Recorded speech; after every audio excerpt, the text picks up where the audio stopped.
Ladies and gentlemen, boys and girls, welcome inside Garage Door Sports, your no-holds-barred weekly discussion on everything in the sporting world.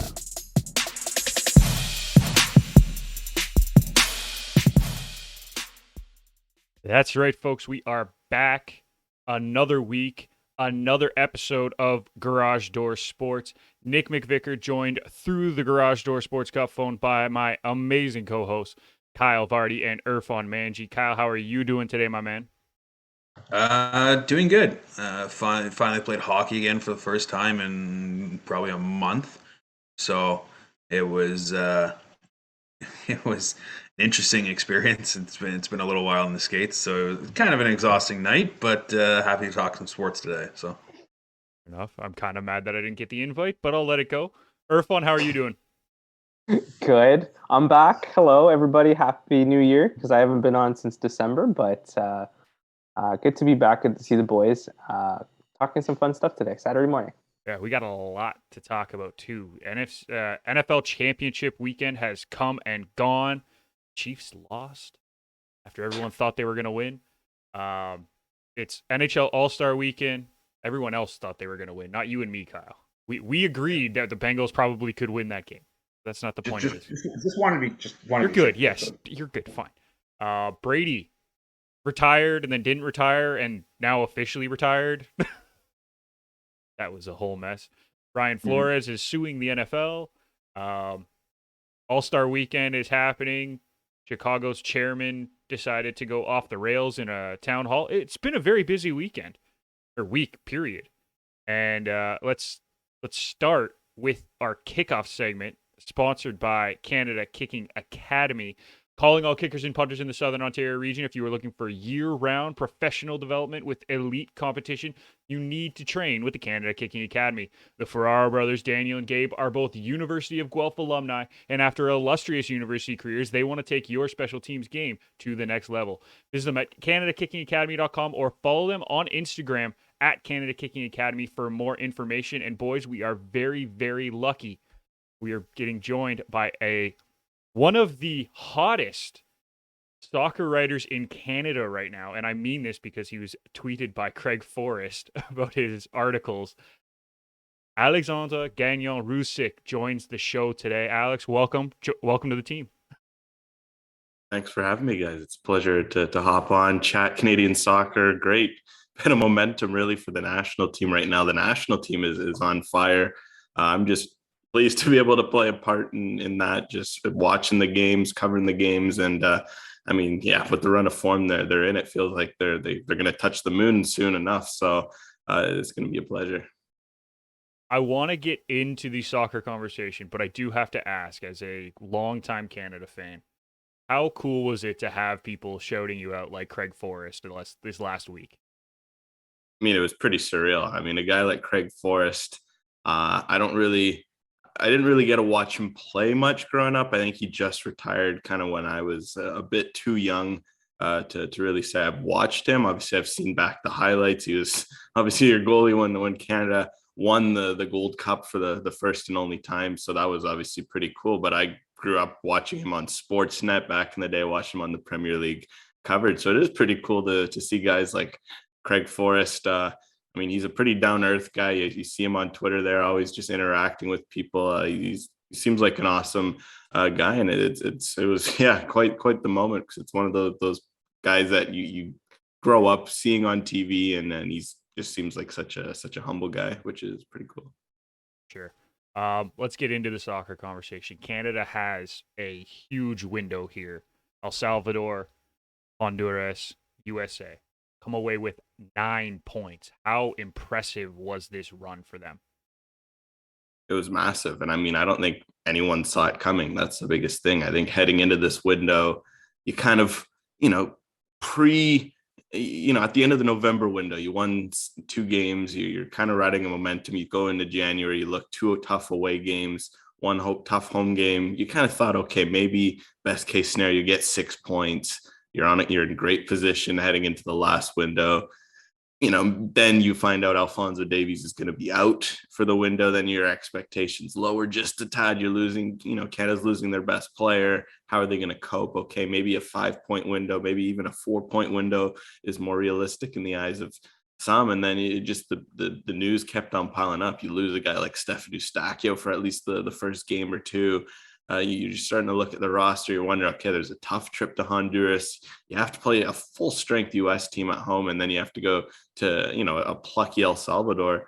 It just felt like anything above 5 or 6 points would have been seen as a bonus in this. And then they just go out and they get the job done 3 times in a row, 2-0 wins.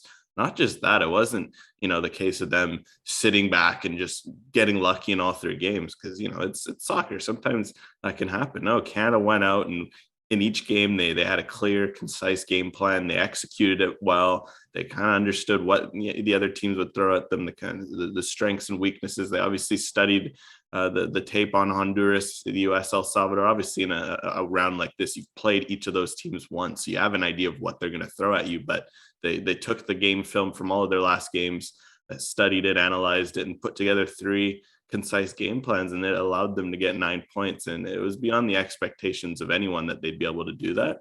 I mean, it's massive. Now they're pretty much all but mathematically in the World Cup. Basically, the magic number is 2, combination of points dropped or points gained by Canada or dropped by Panama. So it's basically a win, and they're in their last 3 games, which all but guarantees it at this point. It's beyond what anyone would have thought months ago. It's beyond what anyone would have thought days ago. It feels kind of surreal to think back that they did that, but it just kind of shows how good this team is, that they did it without their best player for all 3, and being shorthanded, going through suspensions and injuries. This Canadian team continues to impress with their depth, and obviously led by head coach John Herdman, how he's managing the roster. It feels like everyone's clicking right now, and it's made a big difference. How much do we attest this, I guess, to character? I mean, you saw what the women's national team did and how they came together and they found a way to win. How much of that has sort of translated into the men's side, and then the compete levels there, the characters there, they're finding ways to win even when they don't look like the best team on the pitch. Like and without, like you said, without Alphonso Davies for this whole window, like how much do we focus on the character of this Canadian national team? I think it plays a huge role for sure. I mean, you look at the talent on the team, it's, you can't doubt it. You look, it's probably the most talented Canadian men's national team roster we've ever seen. Even those who are on the 1986 team have admitted it. This is, far more talented of a team than they ever had back when they, obviously, the only time Canada made the World Cup. But, talent can only take you so far, especially in international soccer. It's not like club soccer where you're playing together week in, week out, 34 plus games. You kind of have time to gel. International soccer, you look at this final round, it's been a sprint. Even before the final round, you slip up once, it's over. Well, Canada, they've kind of had to go into some tough environments, play some tough games, and that's where their characters shine through. It's one thing to beat up teams that are, that you're better than, sorry. It's one thing to win games you should win, or even at home where you're controlling the elements, you're comfortable. I think the sign of Canada's character was their 2 away wins on this window, their first 2 away wins of this round. That takes character. Going into Honduras, Canada has a bad history there. They'd last won there over 30 years ago. You've got games like the famous 8-1 where, Canada obviously suffered, very humiliating defeat there back in 2012. So to go down there, short your best player and just play the game, you deal with the heat, the crowd, the travel, the fact that you might not have slept well the night before, fans are outside your hotel. You deal with all of those factors and go and win. And then you go do the same in El Salvador, which was even tougher than Honduras was. Very hostile atmosphere there. You're getting things thrown at you if you get too close to the sideline. That takes character. And that's the sort of thing that we've seen from this Canadian roster. For all the talent that they have, it seems cliche when they say it, we're a brotherhood. It's often something that's spouted, without base. For this team means it. You can tell that on the field they're running for each other. Every time they score, everyone celebrates like it's their own goal, because for them it's when Canada scores, it's a team thing. It's not an individual celebration. I think all of those factors have really allowed them to grab these sorts of results that they might not have been able to just because they stick together, they're resilient, and then they go out and get the job done. Yeah, it's kind of crazy going down to El Salvador and seeing a riot squad in each corner. It's kind of interesting in that situation.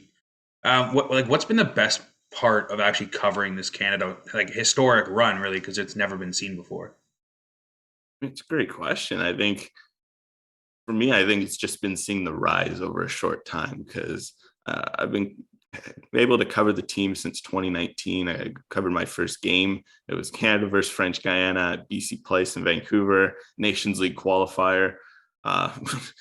Bit of a far cry from the games we're seeing today. I mean, it was, remember Jonathan David scored in that game. So obviously he was just kind of kicking off his, compared to where he is at now. I think about 14 or 15 goals since I've seen him play in that game. Still a lot of big guns in that team, but obviously they were still gelling. They were still grinding their way through that. And Vancouver that night, Vancouver had 18,000 fans. So obviously it was a pretty good crowd for a game of that magnitude. But then I remember going later that year, I got to cover Canada versus Cuba in Toronto, and it was like 10,000. It was kind of, it was a fun game. Canada won 6-0.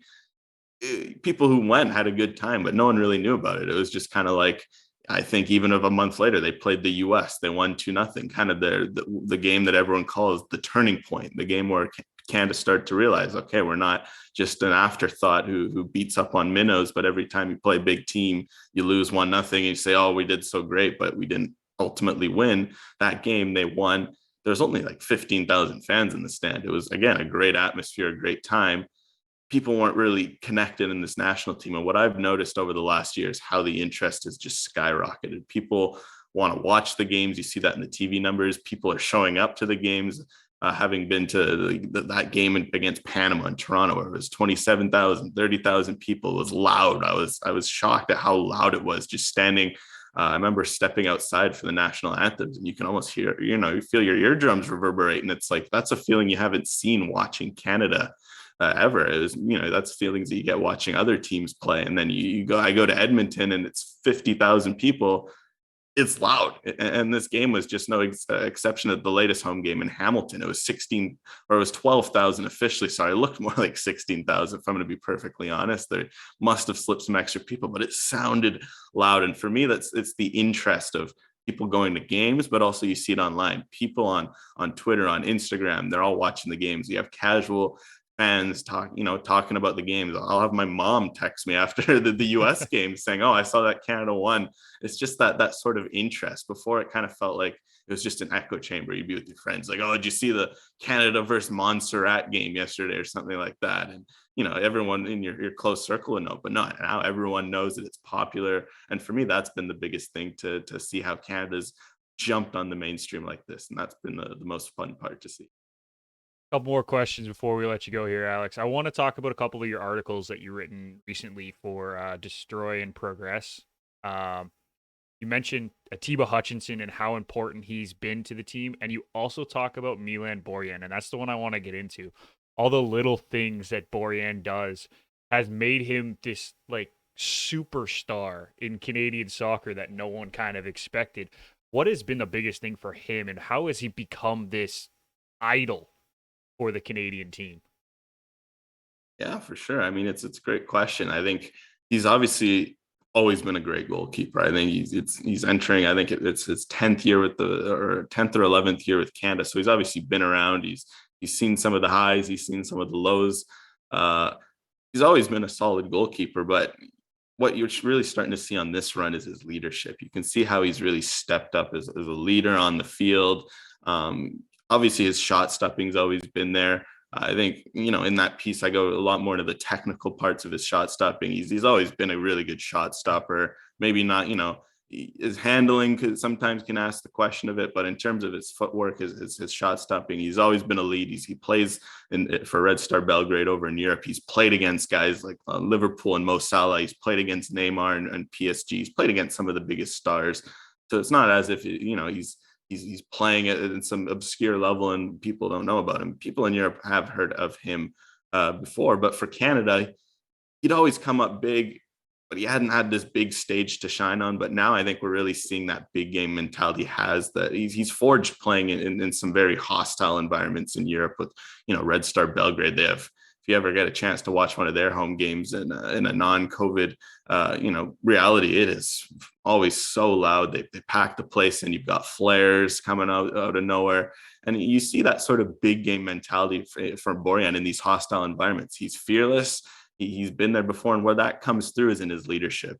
When Canada, they're a young team. Sometimes this is the first time they're facing things like this. They get jumpy, they get nervous. It's a big game. You want to go out, you want to impress, you want to, get the crowd going right away.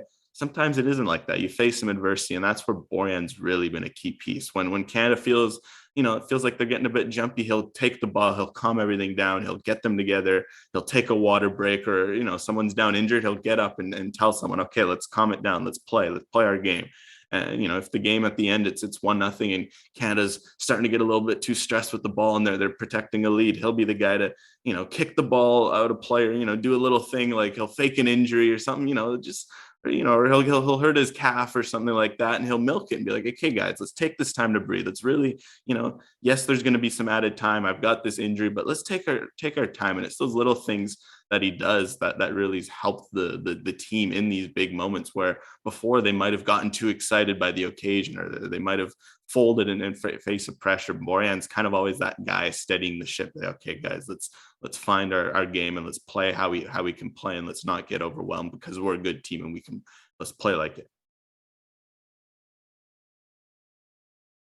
Great. Yeah. So you said the magic number is 2. Fingers crossed we get there. So if we get to the World Cup, can Canada compete with the bigger European nations or the bigger South American nations based on what you've seen since you've been following them since 2019? I think that's a great question. I think it's going to definitely be tough against the big teams. I think they're definitely going to learn some lessons, but I think there's no reason why they can't compete. Obviously, in international soccer, you can only do, you're only able to go as far as your players can take you. The good thing is with Canada, they've got some pretty good players. You got a guy like Alphonso Davies. He's amongst the top at his position globally. He's one of the best players in Europe. You got a guy like Jonathan David. He's been, a top 5 forward in the world this year. You got 2 players like that. I think what we've, with that, you're always going to be able to compete. But what we've seen over this run is how good Canada's depth is, how the guys like your Stefan Eustachios, your Ajohn Buchanans, your underrated performers like your Alistair Johnstons, who, your Sam Adekugbis, who have come out of nowhere in the eyes of many Canadians. A year or 2 ago, they might not have been key contributors as you are. You've got a guy like Milan Borjan holding down the fort and goal. Canada's got a lot of depth now, and I think because of that, they'll be able to at least compete. I mean, it's going to go. You go and play France, for example. It's going to be hard to imagine anything other than a 1 or 2-0, a 3-0. France is a fantastic team. They're one of the best in the world. But the thing is, before, Canada would have gone into a game like that, held on for dear life, and anything less than a 3-0 would have been seen as a bonus. I think Canada can go out now and have the sense where they can play. And that doesn't mean they're going to go out and win 3-0 or win 1-0. They still might lose 3-0, but I don't think Canada will have an inferiority complex when they go, when or if, and knock on wood, when they go to the World Cup. It can't ever be too early to call it, even though it's pretty much all a mathematical certainty. But I think they won't have an inferiority complex if they play, and that's huge. I think that's the biggest thing we've noticed on this run. I think you look at their 2 biggest opponents they've played, Mexico and the US, too. You can talk about the uselessness or how vague the FIFA rankings are. The US and Mexico have flirted with being a top 10 team in the world over the last few years. To go and beat them convincingly each at home in one of the games you're missing your best player gives you an idea of Canada's gone, how their inferiority complex is gone. Before, it's you hold on tight, you pray for a 0-0. If you get a 1-0, it's lucky. If you're celebrating, no, this Canadian team won on merit. So I think heading in the World Cup, that's the biggest thing for me, where even if they get a tough group of 3 teams, they're going to play. They're going to try to play their game. And even if they go out and lose each of those games, they will have done so without fear. And that, I think that's going to be the biggest thing that allows them to maybe go on a run. Because when you play without fear, if everything aligns for you, get hot, then you can maybe go on a run to the round of 16, to the quarterfinals. And you realize, okay, that was fun. And let's do it again in 2026, of course. Well, I think that's the biggest thing. I think everybody in Canada is wondering how far can this run go is really what it is. So, like we know Davies, we know Jonathan David and all that kind of stuff. Who's the next real like budding star for this Canadian men's team? I think that, there's a few candidates. I think one obviously is Ajohn Buchanan. I think he's shown to kind of be that next guy up, because you kind of look at, the term that's kind of been thrown around is like, you're looking at Canada's big five right now. It's Alphonso Davies, Jonathan David, it's Ajohn Buchanan, it's Kyle Larin, and Stephanie Stachy. I mean, you got to shut out Kyle Larin. He's been scoring for fun. He's up to 14 goals in this World Cup qualifying run, like 5 in the final round, or 6, or no, I guess it's 5 now. He's been fantastic. But also Kyle Larin has been around for more than a half decade. He's 26 now.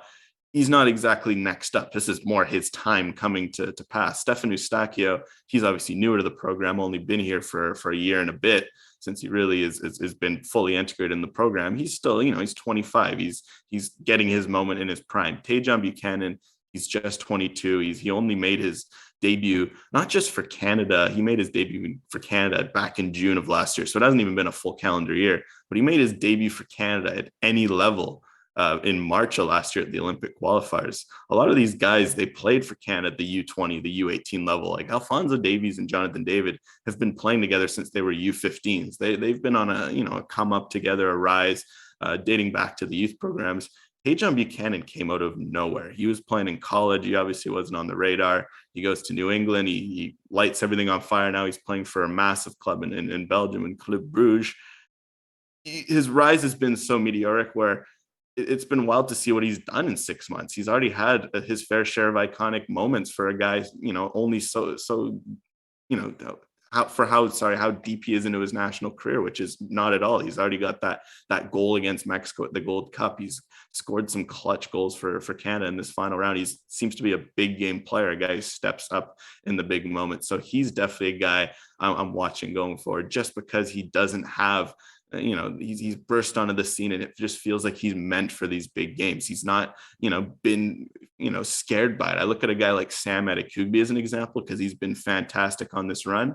Sam Adekugbe has been on the national team for over 5 years. This rise has been coming. It's taken a while. Ajohn Buchanan has just blown the door off and stepped right in. And because of that, it feels like he has so much potential, just because he's so early into it. Imagine what he can do when he adjusts, when he gets used to, when he's been playing for a few years now. So because of that, he really feels like the next guy up, at least of guys on this team. And then, as some will know, there are a lot of young guys coming up through the system that could play for Canada, that might play for Canada, that are going to play for Canada. But in terms of guys on the team, Ajohn Buchanan is certainly on a great path. Yeah, he's got to learn to stop taking guys down in the box. That's the biggest thing. So between him and Richie, I'm always worried one of them is going to get a card every game. Oh, it's so a ticking time bomb at times. That's the one thing. I played against Richie and Kyle growing up, Kyle Larin, and Richie has always been that way. Just ready to fight all the time. Like, will fight for his teammates though, like in a good way. But sometimes you just need to calm down in a match. Alex, thank you so much. We really appreciate you jumping on the show. We will definitely have you back during the next window, hopefully. And once Canada, when Canada clinches that World Cup spot, we'll have you on to celebrate and preview the World Cup, man. Thank you again. Thanks for having me. It was a pleasure. If you're looking to follow Alex, make sure you follow him on Twitter at Alexandre Gangué-Ruzic. You can follow him at Between the Sticks, and he is also the host of the Third Sub podcast, so check that out when you get a chance. That'll do it for our kickoff segment, sponsored by Canada Kicking Academy. If you are looking for year-round professional development with elite competition, you need to train with the Canada Kicking Academy. Visit them at CanadaKickingAcademy.com or follow them on Instagram at Canada Kicking Academy. We're going to take a quick break here. When we come back, we're going to talk NFL. We're going to talk a little NHL. We got a lot to talk about. Make sure you stay tuned. We'll be back right after this. Hey, everyone. This is Irfan Manji. Touchline Thoughts, powered by the Garage Door Sports Network. We are an all-soccer podcast hosted by yours truly and Paige Culver. We provide news, analysis, and opinions each episode as well. You can listen to us on your favorite podcatcher and follow us on Twitter or Instagram. Cheers.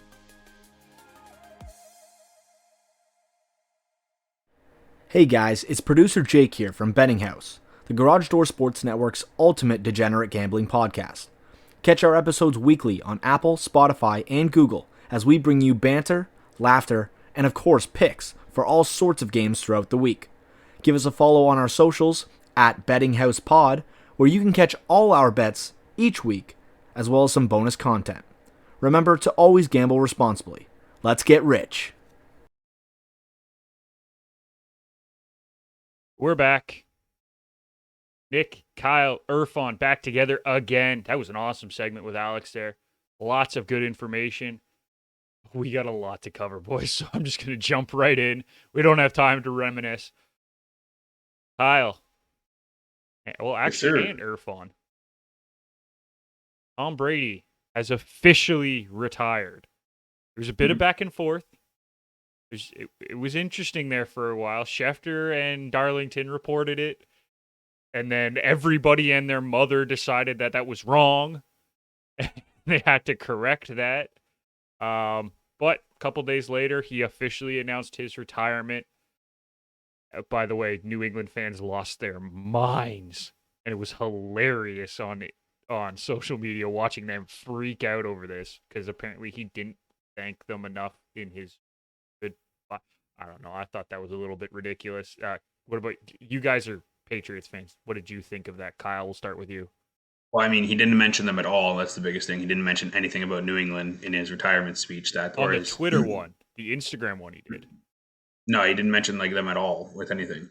Yeah, he did on the Instagram one originally. It was just like a line though. Yeah, so it was one of those like he only ended up responding once the Patriots put something out, being like, "Oh, thankful for all Patriots fans." It's like, to be honest, I don't really give a crap. I really don't. Okay, that's all I wanted to hear. That's all I cared about.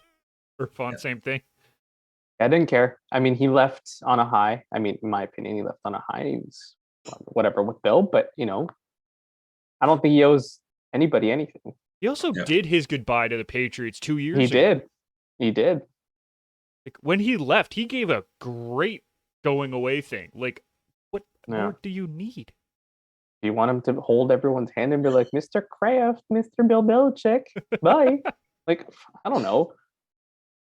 I think people overreacted. They're like, oh, my heart is broken. It's worse than someone doing this. And it's like, guys, it's one guy. We knew he was going to retire eventually. He's 44. True. It was extra. Yeah. It was extra. Like, it just seemed very, very childish to me. And I was laughing as I was watching it because I'm just like, really? Like, the guy brought you 6 Super Bowls.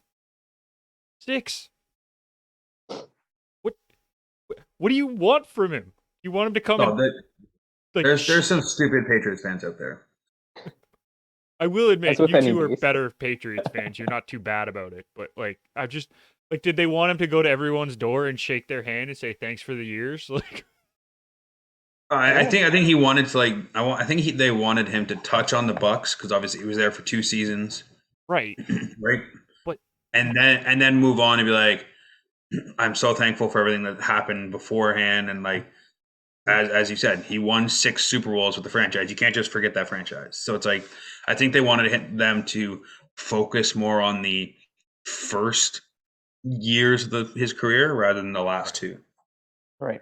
Fair enough. So. But again, I think it's because he did his goodbye to New England 2 years ago when he left that his mind was like, okay, I'm just going to thank the Bucks because this is where I was playing and this is technically where I'm retiring from. So, yeah.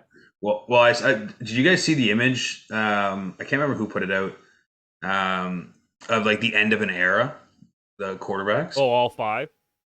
Well, because it was like you got Brady, both Mannings, you got Big Ben, you got Breeze, and you got Rivers. Oh, all 6. have retired. Yeah. Right. So all have retired, and like those were literally the quarterbacks we grew up on. Basically, that's what we knew.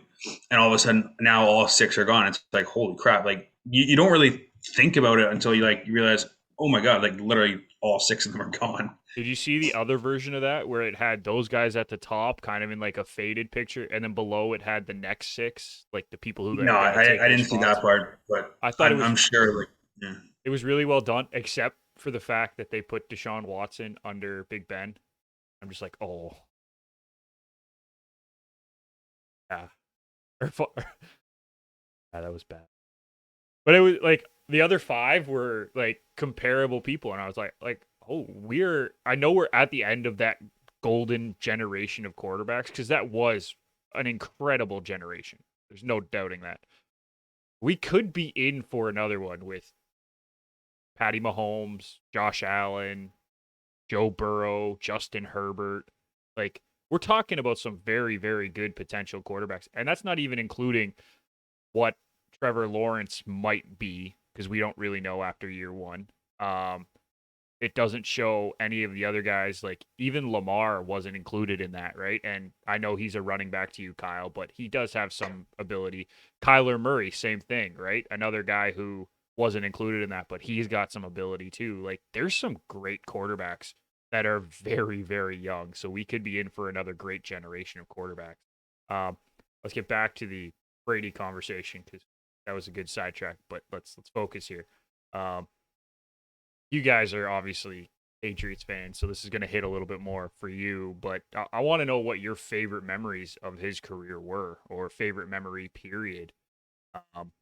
I know, like, for me personally, it was that first Super Bowl. That's a long time ago, but just seeing the reaction, right? As a Michigan person, for me, just seeing the reaction to him winning and shaking his head and all that, like, that was incredible. You didn't know what this guy was going to be. And now looking back, it's like, holy moly, like, this guy is probably the greatest of all time, right? I know there's some debate, and that's not what we're here to have right now. We can have that debate later in the summer when we don't have as much to talk about, but he's incredible, and it all started with that playoff run.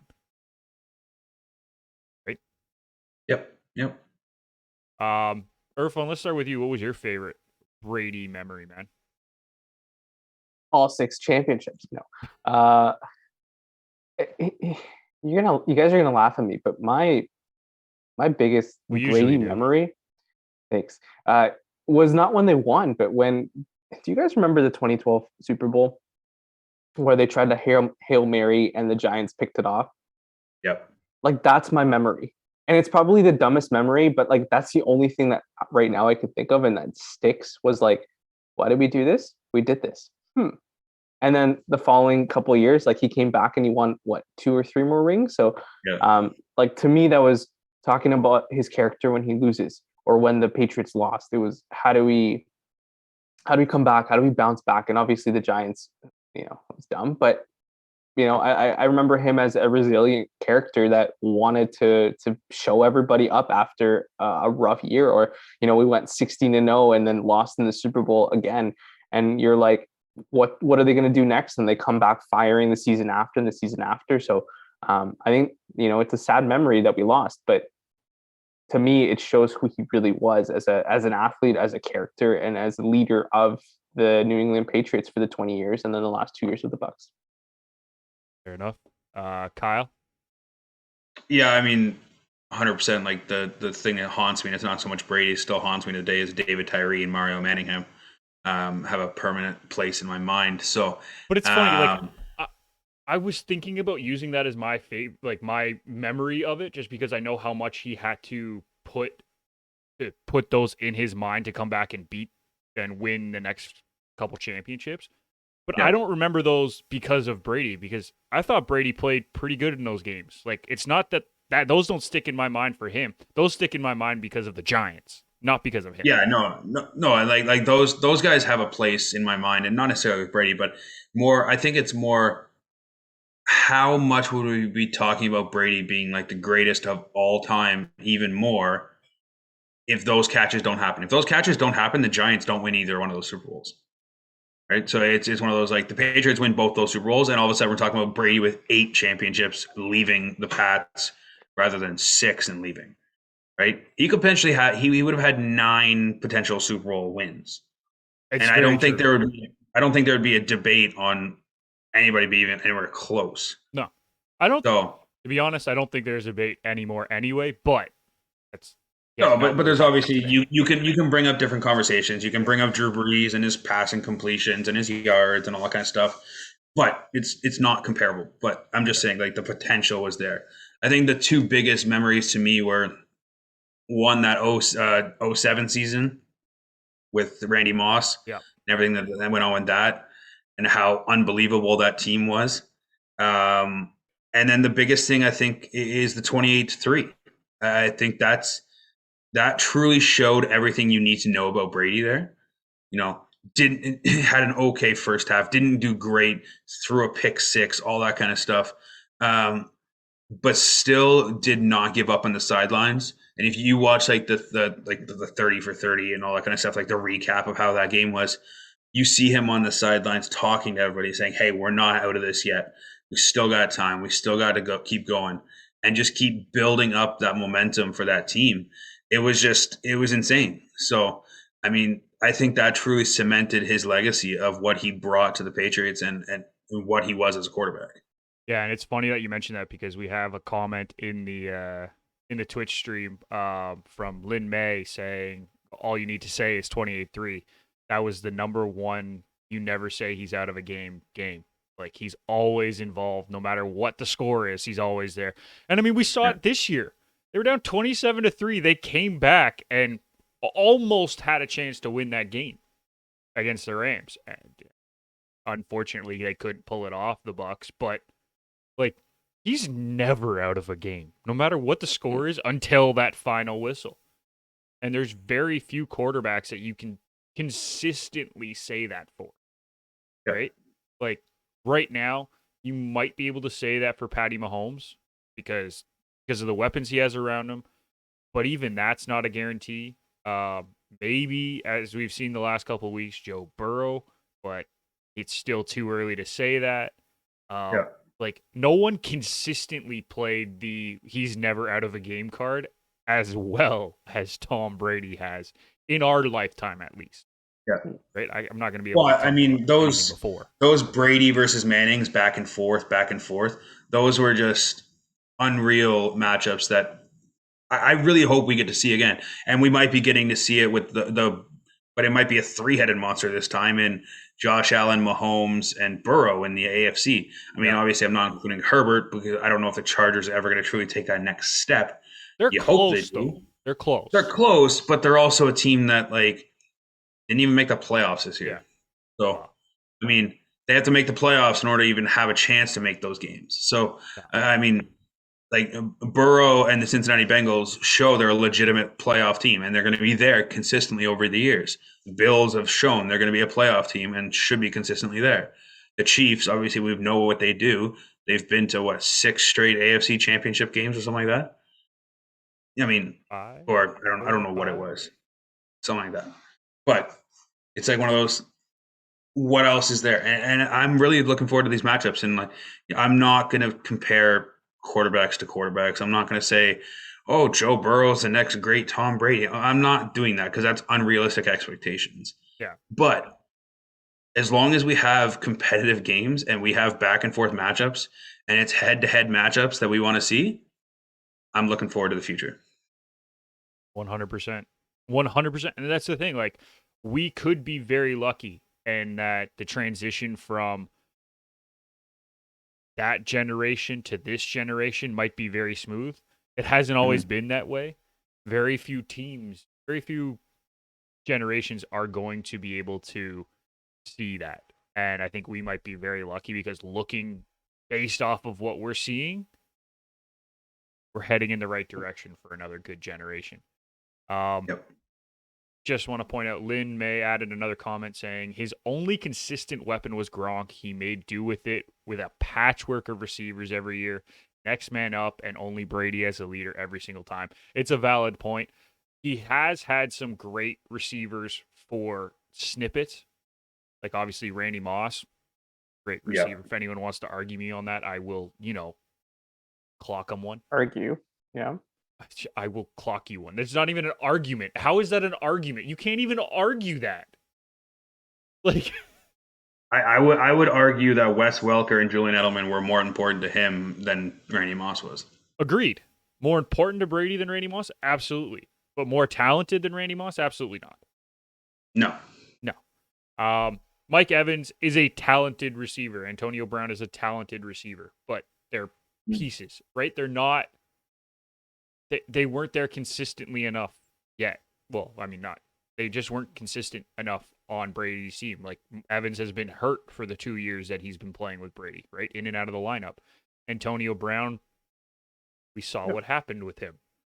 Yeah. Right, Irfan? To be honest, it's one of those. If Brady had, a Mike Evans in his prime, what would it have done? I think that's the biggest thing. Exactly. He had pieces. Deion Branch, when he was younger, was literally a Super Bowl MVP. He had pieces that he complemented well and played well with, but never had the true superstar name. But in saying that, even if he had the superstar name, we saw what we did with Randy Moss, but I don't think it was built around that type of thing. No. Right? Like he succeeded with being able to check down and do great over the middle between Gronk, Edelman, Welker, you name it. Right? Like those guys were ones that made Brady's life a lot easier too. Right? Gronk up the seam, taking on double coverage, done. You have Edelman going underneath, you have Wes Welker going underneath. All of a sudden, a 5-yard dump down turns into a 25-yard play, and all of a sudden they're doing chunk yards down the field. So, and then if you get lucky, you got that deep threat who, after doing 8 or 10 dump downs, all of a sudden gets open because the defense forgets what they're doing, and Brady throws a 20-yard pass that turns into a 45-yard touchdown. Right? 100%. That's as simple as it is. You don't need that consistent down the field threat, but when you have it in a guy like Randy Moss, we saw what he was able to do. Yep. Really all it is. Irfan, did you want to add anything quickly? Sure. I was just thinking back to the New England greats, if we can call it. So, Poppy retired, Brady retired. I think Zdeno Chara is the only one left in that little branch of vets out Kevin there. Garnett, So you forgot Garnett. He retired. Yeah, he did. Sorry. First off, he was a Minnesota great, not a Boston. Yeah, great. I know. That's why I wasn't thinking. But you have to think about the Boston championship greats over the last 15 years, and tell me who you think of when you think of the Celtics, right? Like it has to be Garnett and Pierce. Yeah, I got it. So but he also played for the Miami Heat and got a championship, right? That's why I just say Garnett because of the anything's possible sort of thing. Pierce. But yeah, so Z's left. I'll keep an eye on that one. I mean, 100%. This is his last season. I don't think it's a question. It has to be. There's no way he plays anymore. Like, he still does it, but he's now playing 12 minutes a night, not 21 minutes a night. So, he's going to go down as one of the best defensemen, 100%. He's going to go down as the biggest defenseman, 100%. But it's one of those it's my guy. Go play in Europe. Just go play in Europe. You can play. He can retire. He doesn't even need to keep playing. He could retire and be happy. He seems like the type of guy that would still go play. He seems like a Yager type of guy who's going to play till he's dead. No, but he doesn't have to. No, but he can go play in Europe and play 35 minutes a night and be fine. Fair enough. All right, let's move on, and we got to quickly recap championship weekend because, boys, it really did not disappoint. There were some entertaining games there. I'm not going to say it was as entertaining as divisional week where we had that Bills Chiefs and stuff like that, but it was entertaining football. And the big story, obviously, is that the Bengals take down the Chiefs and are in the Super Bowl next weekend. Irfan, what a game that one was. And Joe Burrow being Joe Burrow, ice in his veins. Talk about Ryan McPherson, ice in his veins. That guy is clutch. Who expected him to be as big of a player for this Bengals team? But, man, just so much fun to watch Cincinnati play. Well, I mean, we talk about the next crop of big quarterbacks we just did 10 seconds ago. That's exhibit number A. This whole playoff run for Joe Burrow has just been I was maybe they won't win. Maybe they won't win. And you don't really have a lot of faith in them. And every game they've shown up, even when they're down. I think I'm more surprised that the Chiefs blew a lead than the Bengals winning the game because I listened to you guys last week. I mean, I think the Bengals have every weapon in the game to win. So I don't think I would have been surprised if they won. But the way they won, I think I'm putting a lot more blame on the Chiefs for blowing a lead. But not to take away from, ice in his veins, Joe Burrow. But I mean, that's just my opinion on that game. Kyle? I mean, I called it. I think we both agreed. Let's be fair. I said, hey, if you followed me last week, you would have made a lot of money. Just saying. Plus points, money line, done. No problem. Yeah. I wasn't as confident to take the money line. I will say that. Well, then you clearly didn't think they were going to win. Points. I took the points, and I said there's a good chance that they could win, but I wasn't confident taking the money. And you took your little coin purse and went home, and I took the bag. Valid. Either way, that was an outstanding game. Chiefs 100% did fumble the bag. There's not a question about that. When I saw the stat in the last 2 games against the Bengals, the Chiefs had 5 drives and 2 turnovers and 0 points, was just unreal. I just didn't believe it. I mean, you think about it, they kept them to 3 points in the second half. Yeah. And I think it comes back to the Chiefs being too overconfident at the end of that first half. I was just going to say, getting that turnover at the end of the first half rather than putting points on the board was night and day. It was literally the Bengals were like, all right, you guys want to screw around? No problem. Let's go. Figure it out. So, and to me, that's where it really changed. And we saw, I mean, the quarterbacks really didn't stand on their head. No. But they were consistent. Burrow threw for 250 yards. In today's game, that's not anything special. No.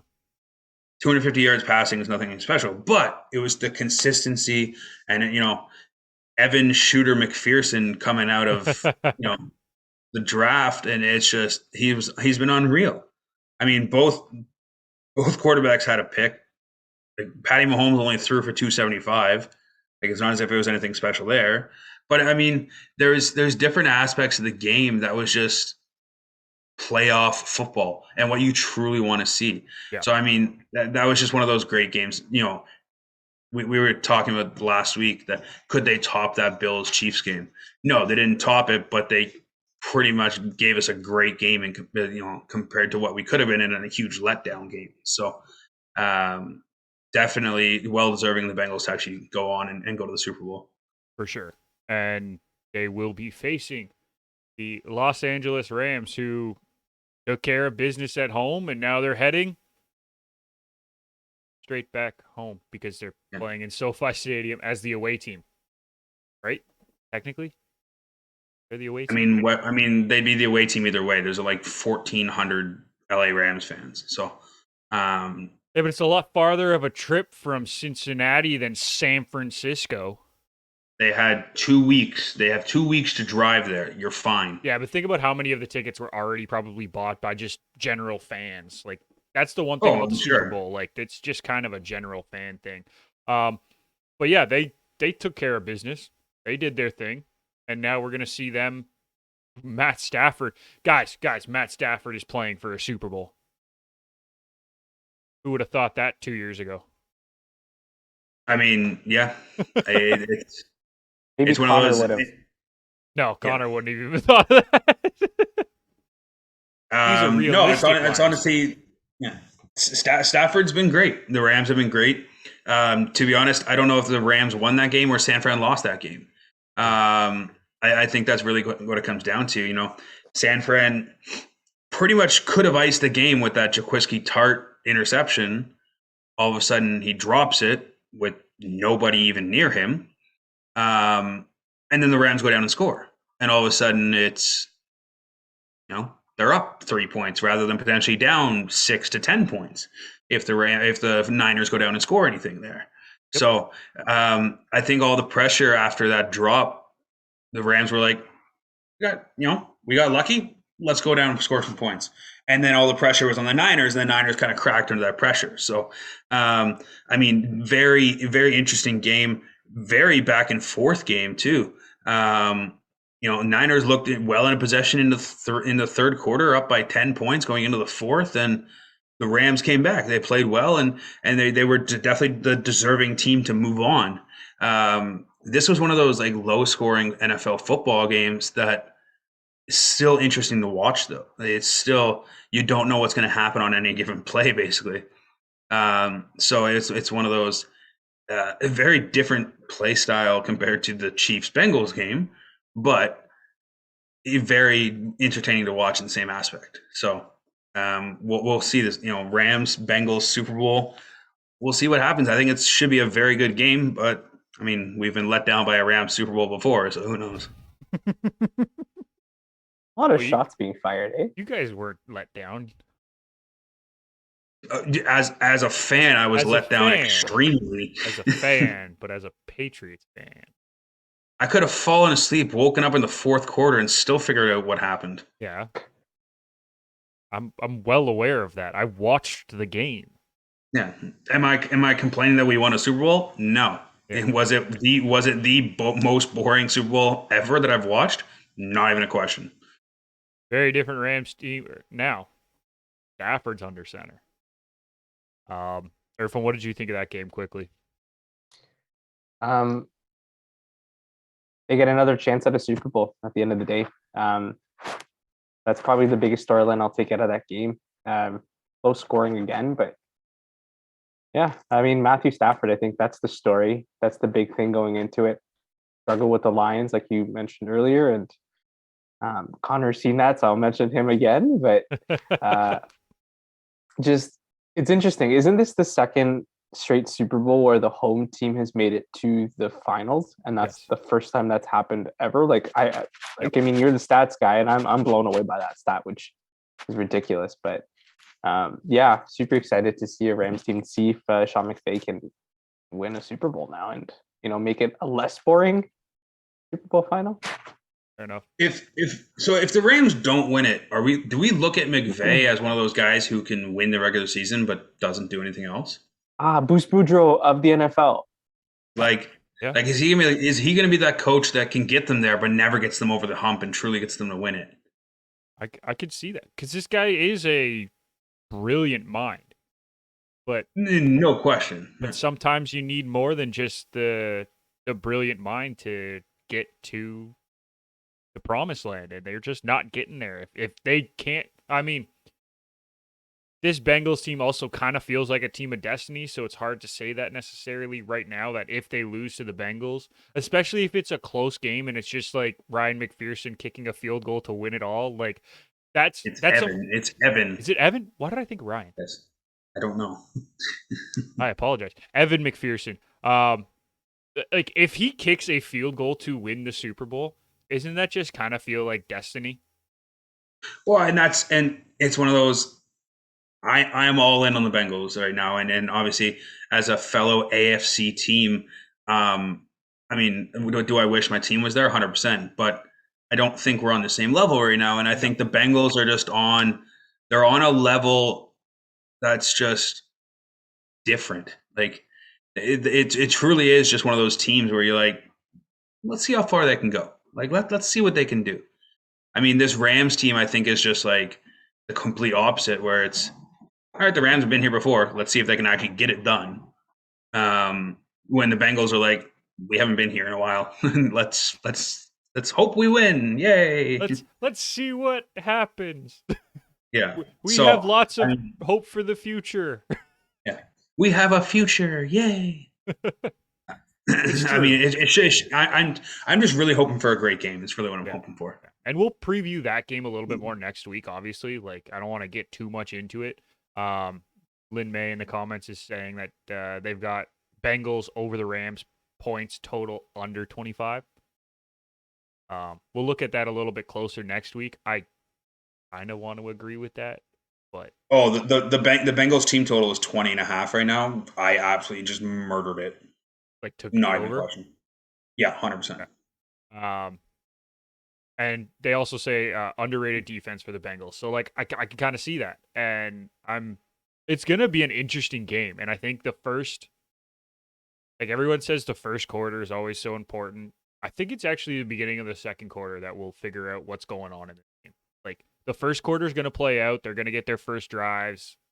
I hate using the first quarter as a barometer because everyone has their like game plan 10 drives.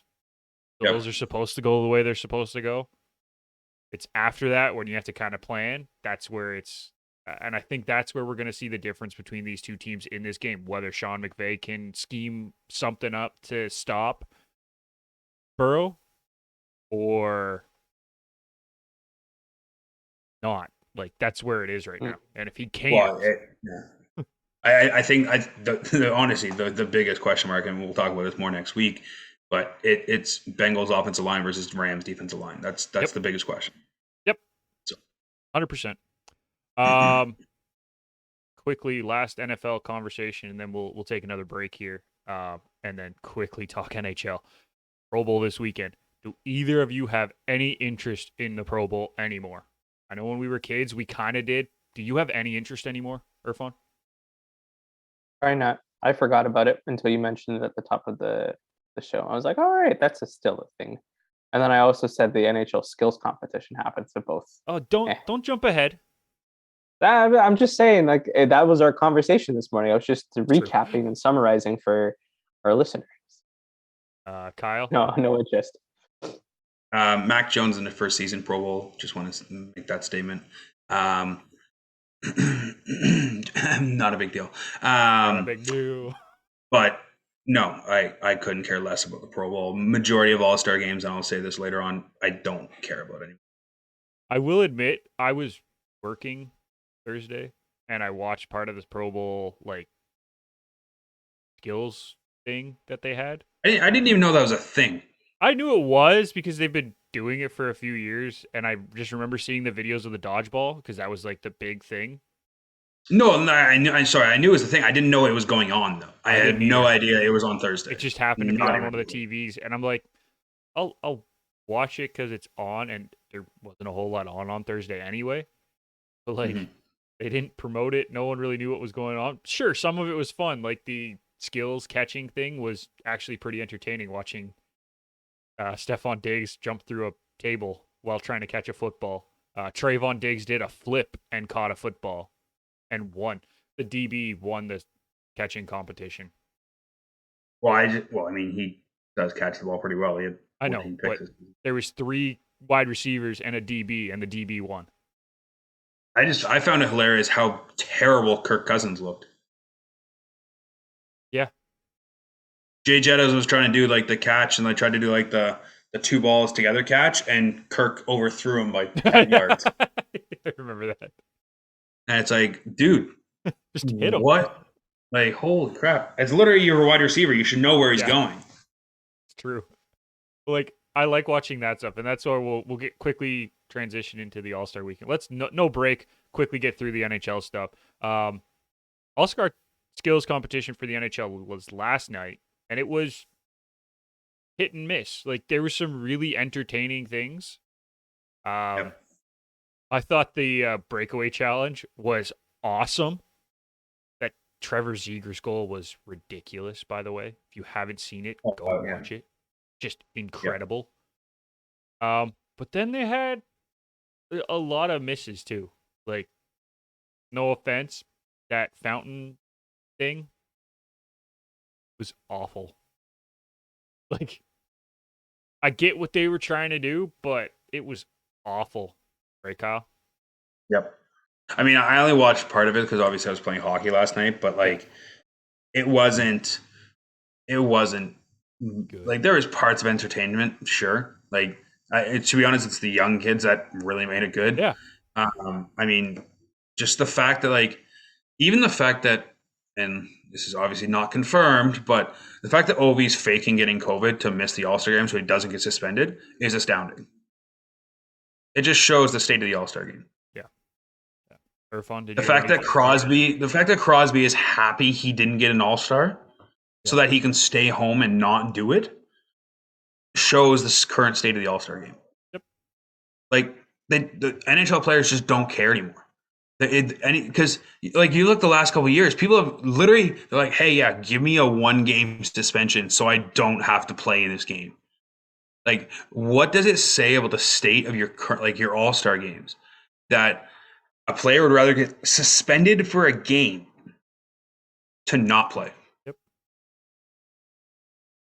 I can't argue with you there. Like Irfan? it's just insane. I'll add to Kyle there. If you listen in on the interviews that the reporters were doing with the players, you can see how disinterested all of them are, and they're like, "Seriously, that's the question you're asking me?"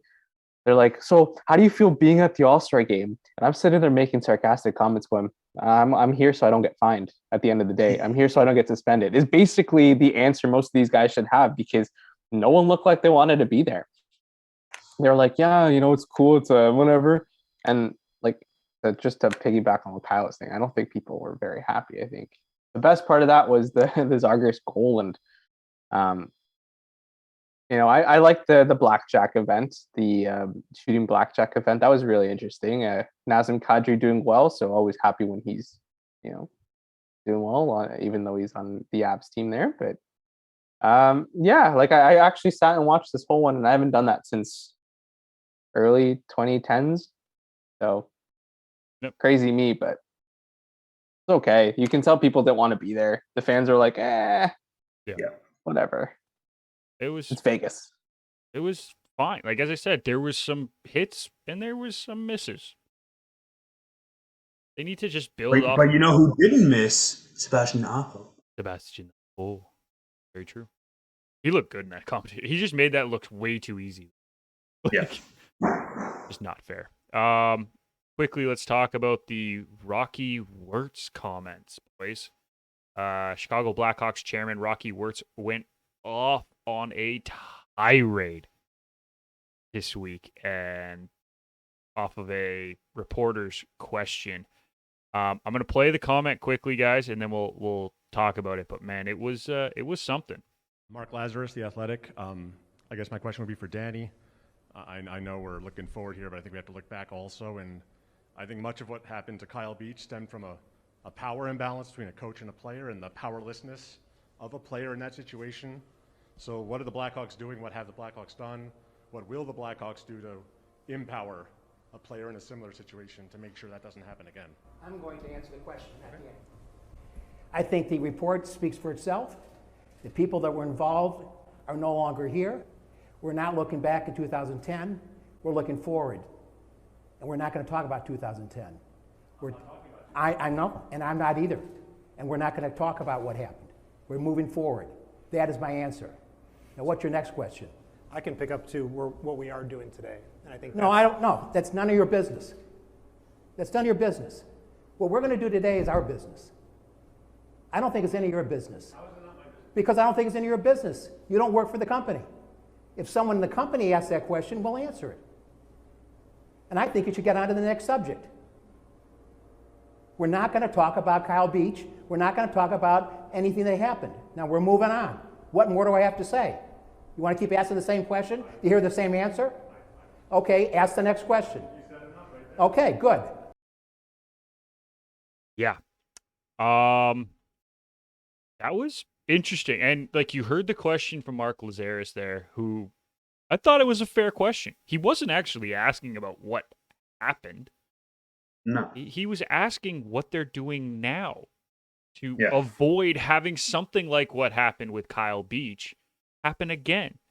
And the fact that it wasn't even directed at Rockey, it was actually directed at his son, and Rockey just took the question and went off like that was a problem.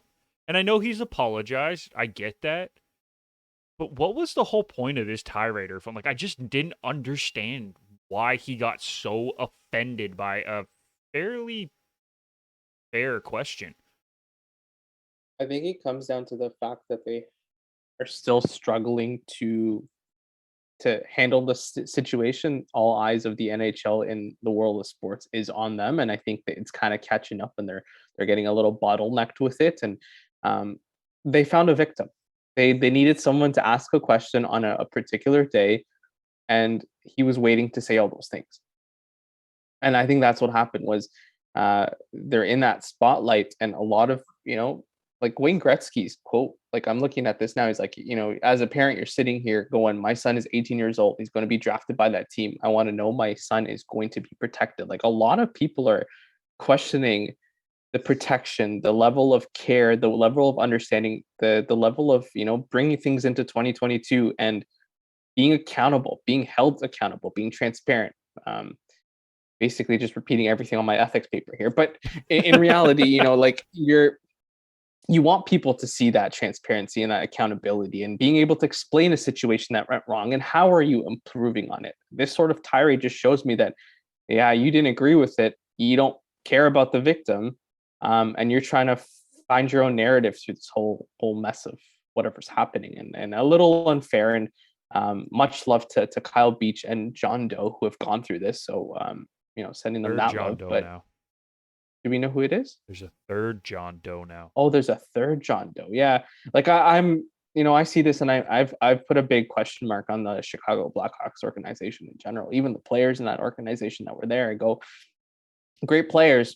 Are you guys real leaders? Are you real people? Because, that's the massive question mark I'm asking constantly. So fair question. And it just shows you where the Blackhawks are in terms of this situation. Wow. I mean, I don't want to offend anybody here, but I'm probably going to.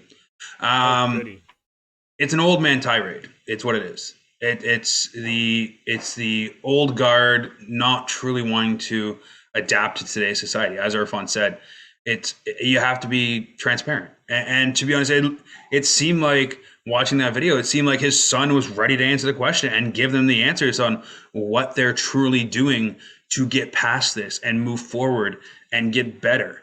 And this moron just didn't understand the question that was being asked. He just heard Kyle Beach and all of a sudden went, I'm flipping the switch. No, we're not talking about this. We're done. It's like, no, that's not the point of the question. The point of the question was, how do we have, what are you guys doing so we don't have a second Kyle Beach happen?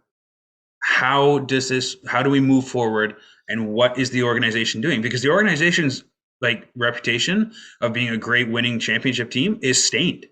If I'm a player, I don't want to go play for Chicago right now. No, I don't.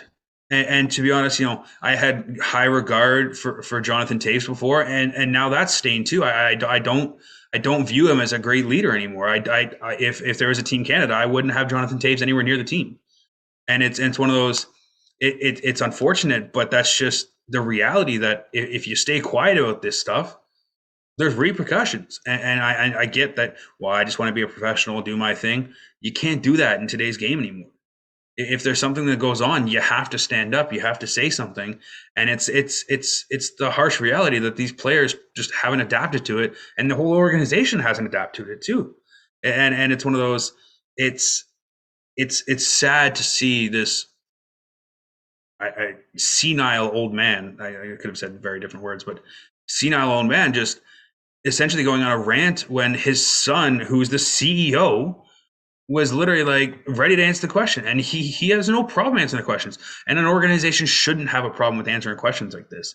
There shouldn't be a problem.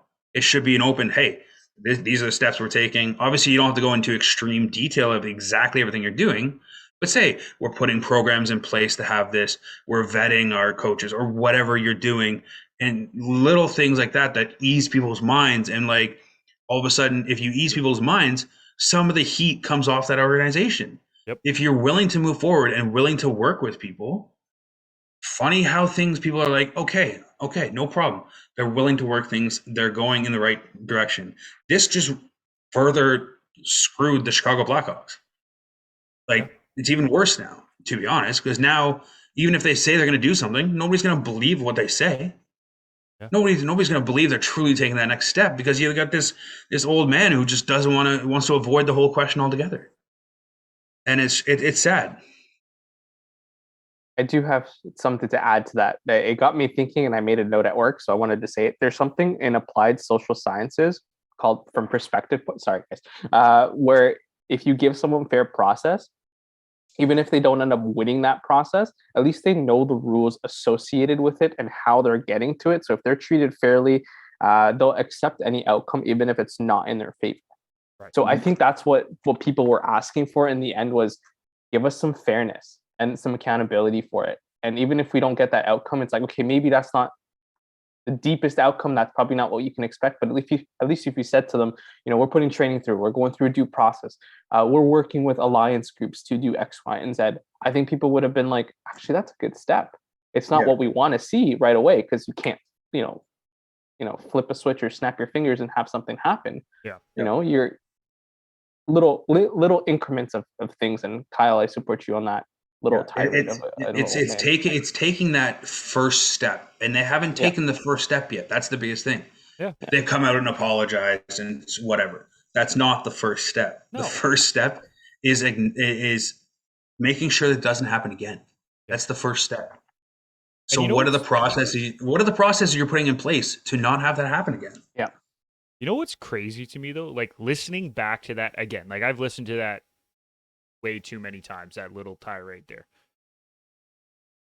Had he let his son answer the question after, like when he started to, because his son did try to answer the question. Yeah, and then he cut him off. Right? The second time he cut him off. Listening to that first part, all he's really saying is we don't want to talk about what happened again. And I get that. You don't want to talk about what happened. But the question wasn't about that. So had he just said that part and then let his son answer what they're doing now, this is a non-story. Oh, 100%. Right? Because I understand them not wanting to talk about that. I get that. But talking about what you're doing to avoid that again, avoid that situation, is what the question was about. And now we're here talking about Rockey Wirtz as opposed to what the Chicago Blackhawks are doing right. Because from the sounds of it, they have taken some steps behind the scenes, but we don't know. That's the problem. We don't know anymore. Well, and that's the biggest thing is if the public doesn't know, it doesn't mean shit. Yeah. Sorry.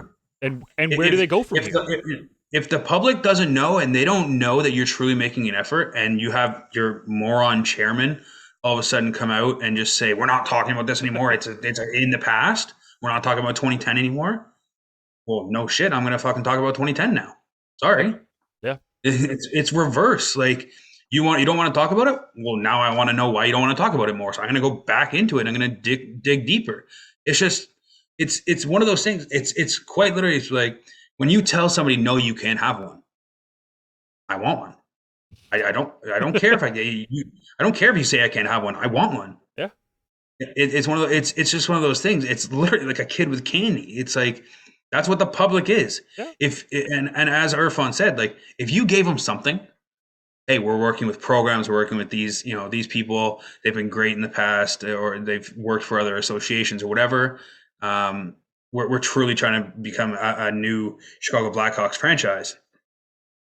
The public would ate that up. No problem. Yeah, okay, great. You're working towards it.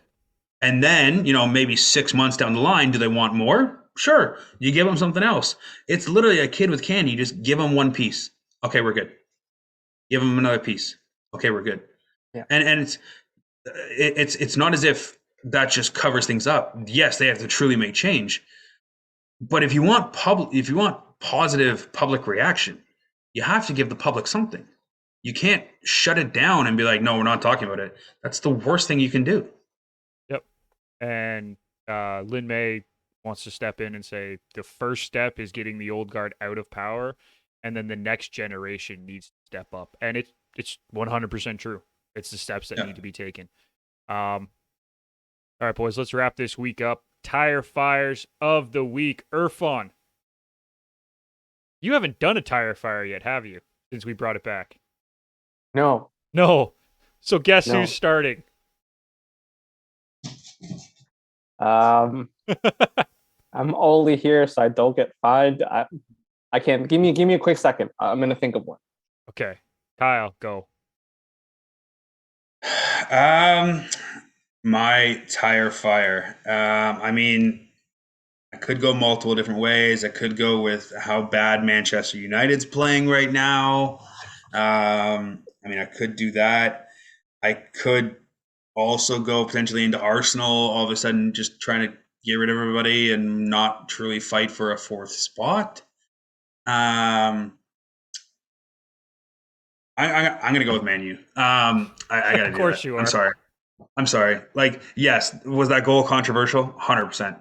But you can't lose in the FA Cup to Middlesbrough.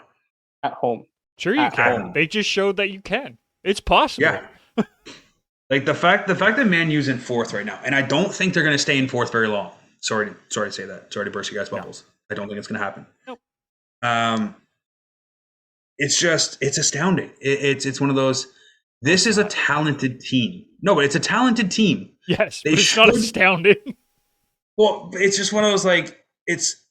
I mean, Martial is now off to Sevilla, I think. I mean, Greenwood's out of jail now, but on He bail. ain't with the team. Yeah, we'll see what happens with that. Like those were two of your young studs coming into the year. Hey, let's see what Martial can bring to the team. Let's see what Greenwood in a starting position could potentially bring to this team. Don't forget Sancho, who has been non-existent. I mean, he's finally showed up. He scored the other day. I know, but for most of the year, he's been non-existent. Agreed. I mean, I can't say I've watched too many Man U games. I mean, it literally seems like the only thing going for you guys right now is David De Gea. So, Who also and that's didn't play yesterday. Well, I know, but that's also saying something. The fact that David De Gea, who we were saying like literally last year was dead in the water and was done. Mm-hmm. Yeah. Now all of a sudden comes back and he's one of the best keepers again. I don't know what the hell the state of the franchise is. Sorry to say, it's one of those. You guys are. I'm not going to put you on Arsenal's level, but you guys are one of the. Whoa. No. First off, they could literally pass you. Just saying. I know, but we're not as dysfunctional as Arsenal. Shout out Haley. I'm making a joke. We are totally dysfunctional right now. Oh, I was going to say you guys are the definition of dysfunctional. I know. I'm kidding, but I wanted to make a joke. You guys bring in a new manager, and the players don't want to try and play for the new manager. They're like, no, we like the way we were playing before. We don't want to do that anymore. It's because he's not a good enough manager for this team. I don't know if anybody's a good enough manager for this team right now. Well, he hasn't managed in 5 years. Well, you have Ronaldo. He's probably old enough to manage now, isn't he? I say we just signed Wayne Rooney. You could have got Lampard, and he would have been fine. No, but he doesn't know the United way. Well, I mean, he's what leading. Is the United way? He's leading Everton right now to a 3-1 lead over Brentford. So Brentford, dude. You guys lost to Brentford. I'm aware, but it's still Brentford. I'm not. We're talking about how dysfunctional United is. I agree. I'm not denying that fact. And that's my point. Is that Brentford's not a huge win for Everton, despite the fact that they beat United. Agreeing with you. I'm building your point. Okay. I'm helping your point here. Yeah, it's to me. There's a top three, and I think I think right now there's a top one, and then there's 2, 3. Yes. In the EPL, and I thought it would have been a lot closer. Obviously, Chelsea kind of fell off a bit with struggling to score for a little while, and Liverpool they dropped some points here and there, but Man City's just truly been the best. And then I think, to be honest, I think there's probably 4 teams you could argue that are like that next group, and I don't think it's really close. So, it's weird, but to say that Arsenal and Man U are in that same third group is interesting. Going into the season, I wouldn't have expected it. But then again, I also wouldn't have expected West Ham to be up there either. Yeah. Or Wolves. I mean, I thought Leicester was going to be up there, but they've been not great. They've been inconsistent. It's a good tire fire. Irfan, are you ready now, or do you need me to go? Yeah, no, I got it. It's the Brooklyn Nets. Nice. 7-game skid. I think the question mark going into the season has always been, can Harden, Kyrie, and KD show up together? I mean, KD's out, I get it, but I mean, I still have a big question mark around this team. Now there's rumors of Harden being traded for Simmons, and I don't know what this organization's up to. Do they want to win? What are they trying to do to win? 7 games in a row. Sure, it's not a huge thing. It's not maybe a panic thing, but I think it's starting to get close to the time where they need to decide what their identity is as a club. And do they want, like, what type of players do they want to win this? I mean, KD's probably the only one I think is guaranteed to stay, but Kyrie and Harden seem to be, becoming more unfavorable options for the Nets. Yeah, and that story, by the way, is hilarious. The fact that they're going to trade for Ben Simmons. Hmm. Trade I mean, that could be a tire Harden fire for of its Ben own. Simmons. Yikes. That's ugly. Ugly, ugly, ugly. My tire fire of the week, boys. I gotta go with the NFL story. Brian Flores is suing the NFL over potential wrongful discrimination, which that in and of itself isn't of a tire fire.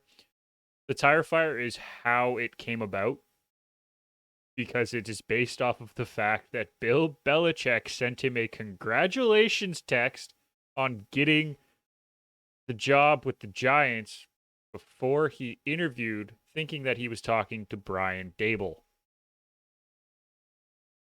How? I get that Belichick's an old dude. I understand technology is confusing to some. How does that happen? Kyle, seriously, how does something like that happen? How do you go out of your way to congratulate someone when it hasn't been announced, by the way, that he was hired, and get the wrong name in your contacts? Like, how? I mean, mistaken identity? I don't know. It's probably just have terribly saved in his phone, just terribly saved contacts. Just don't get it. So who knows? I don't get Irfan. I don't understand how that happens. And now this whole thing comes out that Flores is suing the NFL for wrongful discrimination and the failure of the Rooney Rule. And this is gonna be. Is this the end of Brian Flores' coaching career, Kyle? Seeing as he's literally the leading candidate for the Houston Texans job, no. No, but I mean, because he's suing the NFL, is this going to put a mark on him that teams will not want to touch him? That's my question. I know he's technically the leading candidate, but he can't sign with the league as on a team if he's suing the league. So he's not right now the leading candidate. People were saying he's going to be the Kaepernick of NFL coaches, and I mean, I think that'd be unfortunate because I think he's a great coach. Agreed. But in saying that, I mean, this isn't a conversation for another day, but the Rooney Rule is a joke. Yes, it absolutely. really is. Absolutely. And I think the Rooney Rule, although it's supposed to help minority coaches, it actually hurts minority coaches more than it does help them. Fair enough. So,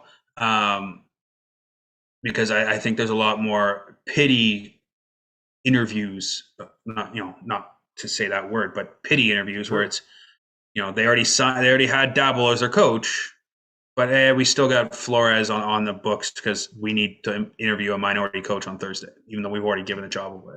Yeah. So it's like it hurts it more. So I mean, I really hope he wins, but if he does win, I don't think he coaches the NFL again. If he loses, I don't know if he coaches in the NFL either. I don't know. Yeah, that's what I mean. Like, this could be the end of Brian Flores, which is awful because he is a good coach. I mean, he took that Dolphins team and had 2 winning seasons out of 3. Mm-hmm. Right? And it looked like he was coaching them the right way. So, just a mess. Let's wrap it up, boys. Go ahead. Sorry. One last note. Sorry. I just hate how this is all about Brian Flores and him suing the NFL, and not the fact that the owner literally wanted to pay this head coach to lose on purpose. I didn't even get into that point. No, I know. I think that's being and not. I'm not saying with us. I'm just saying it's being overshadowed in general.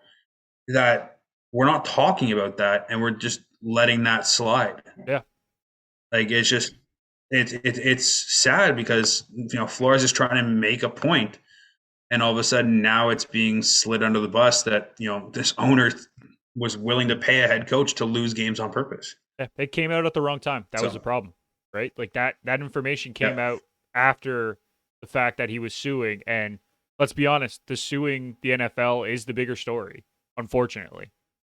Yeah. Just poor timing. Final thoughts? Irfan, start us off.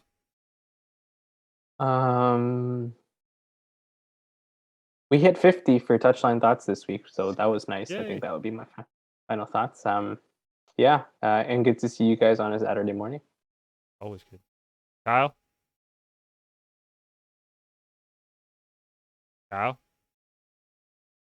Sorry, my internet's terrible right now.